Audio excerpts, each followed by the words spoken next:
We're playing poker. You know the drill. Let's get into this action. Buying in for $1,000 today, the max for this 1-3. I'm tired of having to build up the stack before being able to get into good situations. First hand, I sit down, per typical, is a bomb pot. Looking down at this hand, there is one flop bet. I call. It ends up getting checked down, and surprisingly, I scooped the pot for $90. I could have probably gotten more, but it is my first hand. I don't want these guys to know I'm a shark. So without the absolute nuts on one or both of the boards, we are only heads up, which typically means a chop. I decide to play it cautiously. A few moments later, I look down at pocket sixes from under the gun, playing seven-handed. It's a borderline open depending on your ranges. I do elect to open to $20. Under the gun plus one, now three bets to $80. It folds to me. Effective stacks are about $500.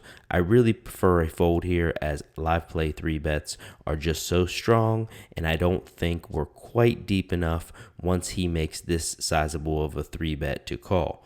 But I decide to go set mining anyways. Heads up to a flop that is 2-4-5. An overpair with a gutter ball. I beat exactly ace king and ace queen, so I check. Opponent bets massive, $200. Smells like ace king, I think, for a while, seeing if I can get information before making the correct play and folding. Nice enough, the opponent decides to show us his pocket kings, and you could say we were slightly off on that hand. The next hand I play is a bomb pot, which I scoop and win for $210. That just takes entirely too long to edit and put 20 cards on the screen. Next, in the big blind, I look down at 5-6 of spades. Under the gun limps, middle position 1 raises to $15. The button calls, getting a great price, and I have no worry about under the gun re-raising. I call. Under the gun also calls, and we head to a flop that is 2-3-5 with two diamonds.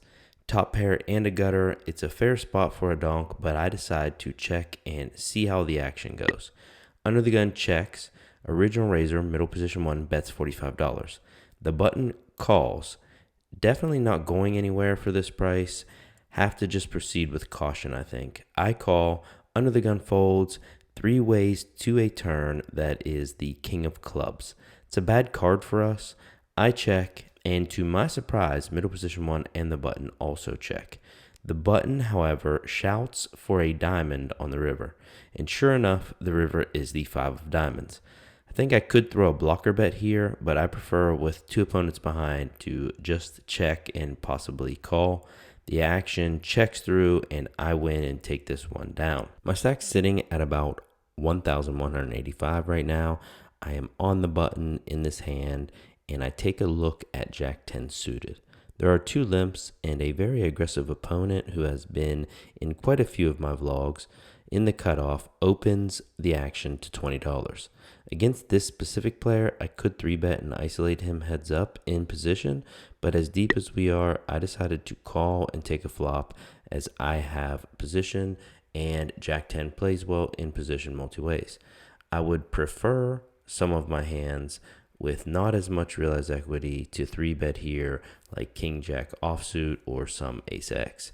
Small blind and hijack also call. We're 4 ways to a flop that is King 8-6 rainbow. Action checks to me. It's a great board texture to bet with 1 or 2 opponents, but definitely not 3.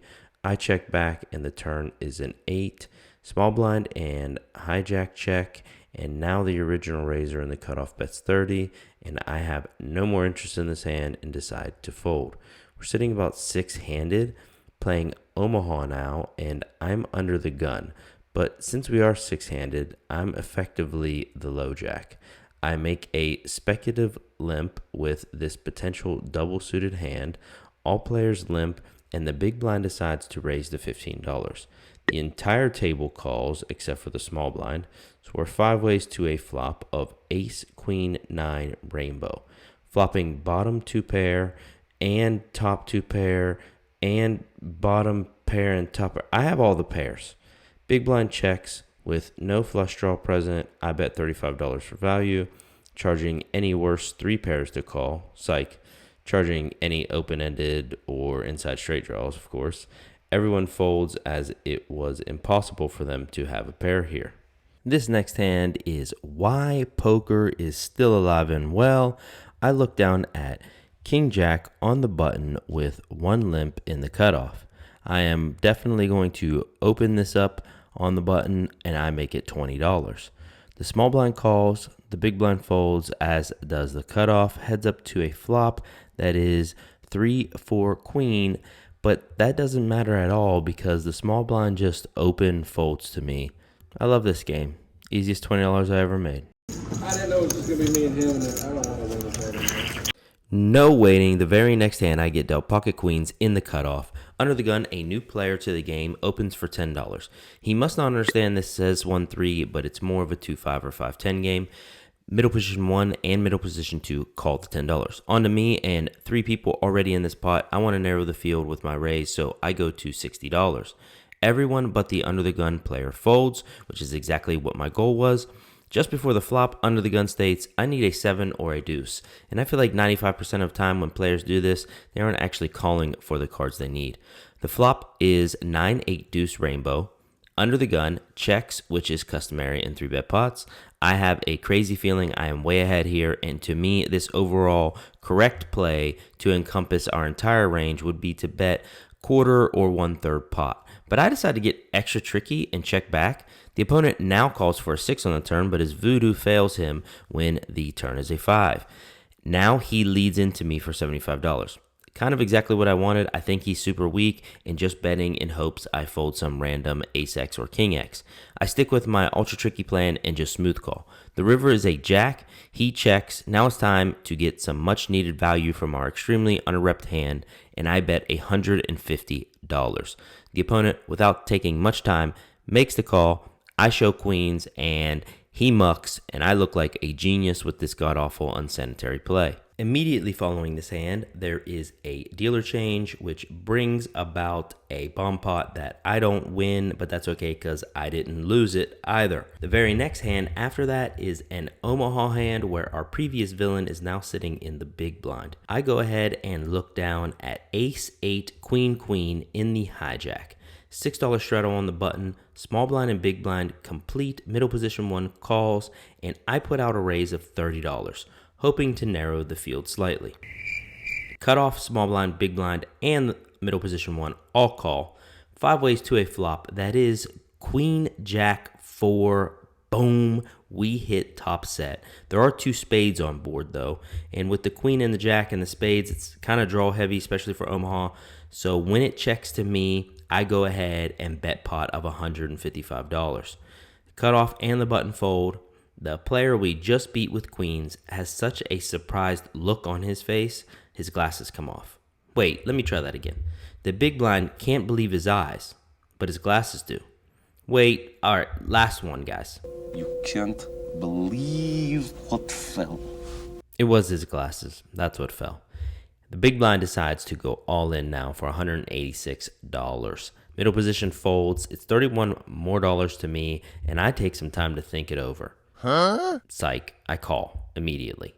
The turn is a spade, shit. The river does not pair the board, but our opponent says he just has 2 pair, and I'm like, that's not any good. I show my set of queens, and we take this pot down, and we are moving tonight. And I can't even finish stacking my chips before the next hand's dealt, and I look down at Jack 10 almost suited in middle position 1. This hand is outside the middle position 1 range that we should be opening, but in the moment as I stacked my chips, I might have thought it was suited. I raise to $15, and I get the Texas famous 4 callers. The flop is good, 10 of diamonds, 9 of diamonds, 8 of spades, flop top pair with an open-ended, small blind and under the gun check. And I'm thinking about my last hand, trying to stack chips, take notes, so I just go ahead and check. The cutoff bets $35. It folds to me, and I'm not folding open-ended with top pair. I could raise here, but I decide to make the call. The turn is the 7 of hearts, giving us the straight, and our opponent in the cutoff seems pretty eager about his hand. So I check it over to him again, and he bets $60.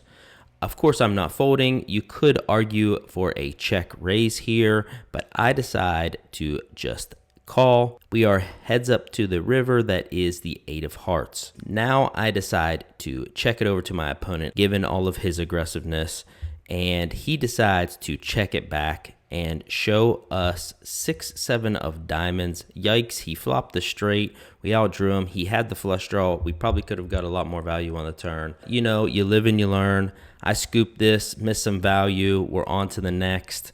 I end up calling $50 pre-flop with ace king 4-4 in Omaha, flop nothing and fold. Our stack's about 1900 right now. The next hand we're going to go over, there's a $6 straddle on the button. I'm second to act. I am under the gun +1 and look down at ace jack offsuit. But being 7-handed, I'm actually the low jack. Add in the small blind and big blind have already folded. First to act have limped. I think this is an open, so I raised to $35. Our villain from earlier moved to my direct left, I assume because he wants position on me after he lost the stack to us. He makes the call and we go heads up to a flop of 8-8-7. I'm out of position and this is a fairly dry flop, but in my experience, sticky opponents don't like folding these flops. And we already know this specific opponent also has the propensity to stack off light, so I don't need to push the issue. I check and the villain checks back. The turn brings a 4 of hearts. Doesn't change anything for me and also not a good card for my value range. I check again. The villain now bets $50 and exclaims, "Call me with ace high." He's clearly frustrated with me for some reason. I don't think he has anything, and I could get crazy and check raise, but I think folding this hand as played actually will get me more credit on hands that I do choose to bet, because it looks like I only bet when I have strong hands and check fold when I have weak ones. Case in point, I started recording this next hand late. I apologize. Playing 7-handed with a straddle of $6. I have 7-8 suited in the hijack and raised to $35. My nemesis in the cutoff calls, heads up to a flop that is 9-6 rainbow. Nice open-ended draw, so I see bet $50. He calls. The turn is a king. This is a great card to double barrel, as I assume not many of his king X high float the flop. King 9 will surely raise here. If he does choose to call, I still have some equity. I want to go with a sizing though that puts some pressure on him to fold, so I bet $125. He comes with an amazing accurate read of our hand. Ace king, and you got the king. He thinks for a second before letting it go, and I'm a nice guy, so I tell him the truth. Good fold. I think this next hand is a quite interesting one and could spark some discussion. Let me know what you guys think in the comments below, maybe how you would have played it. I look down at king 5 of hearts in the big blind. There is an under the gun straddle to $6. The cutoff, the button, and the small blind all call the $6. I'm not closing out the action, but I'm definitely not raising king 5 here as a squeeze. I think it's less likely that under the gun straddles raise versus button straddles, and I don't think this is a fold. So I just go ahead and put the $3 in. The under the gun straddle checks his position. We go to a flop that is ace 3-4 with 1 heart. Now an interesting situation. The small blind donk leads for $25. I'm up in the air as to what I should do. I think I'm too strong to fold here with backdoor hearts and a gutter ball. I think there's a few bad turns, but there's also some good turns here for me that I could take this pot away. I do decide to call. Under the gun straddle also calls. The other two players fold and we go to a turn that is beautiful. It's the 6 of hearts, giving us an open-ended straight draw and a flush draw. The older gentleman in the small blind now leads for $50. Now I think for sure I should be raising here to push out the other opponent, possibly even get stacks in with the equity that I have now. Under the gun straddle does fold and we are heads up to a river that is the 7 of hearts, the best card in the deck I could hope for almost. The older gentleman now checks, and I feel like he has a lot of ace X here. I decide with the pot size to go ahead and put him all in. He has about $134 left, but sadly he folds. I end up losing about $45 in an Omaha hand when I folded a wrap on the turn. Not too long after this, we go ahead, rack up, and head to the cashier. I hope you guys enjoyed this video. I'm planning on doing more videos like this, so make sure you hit that like and subscribe button and check out some of my other content. I have plenty of stuff coming. We are in this session for $1,000, out for $2,025 for a total profit of $1,025 on the day. Great session. We needed this win. I'll see you guys next time. As always, to the moon, baby.